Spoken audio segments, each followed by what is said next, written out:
2,000 years since Jesus has been here, and he has not returned for that second coming. And people would say, yes, but we're seeing persecution today. Now, I think if we talked about persecution that we see in other countries, it's definitely there. We've heard stories. I heard a story from a missionary in a country that I won't even name. And he was talking to a bunch of people down at a church in Birmingham when I was listening to him. And he said, please do not pray that persecution will stop.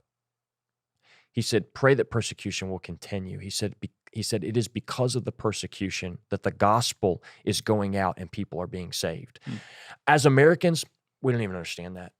Because if you and I have, if our air gets a little off, if it's a little too warm or a little too cold, we're uncomfortable and we get upset and frustrated. And what we look to do is just fix the problem. And so if we ever experience persecution, the first thing we're praying is what? Lord, get me out of this persecution. I don't want anything to do with this.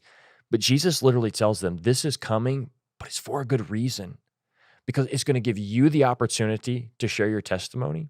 And because of the testimony that you share, the gospel is going to go out. And by the way, he says in verse 15, for I will give you the right words and such wisdom that none of your opponents will be able to reply or refute you. I love these phrases we see in here. But before all this occurs, there will be a time of great persecution.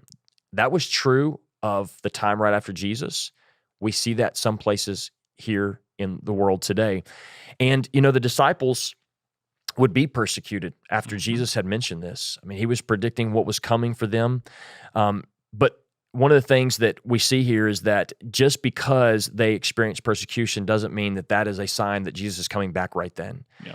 People are always trying to predict he's coming back next month, next year, 10 years from now, and only the Lord knows that. Our job is just to be obedient to what God's called us to do.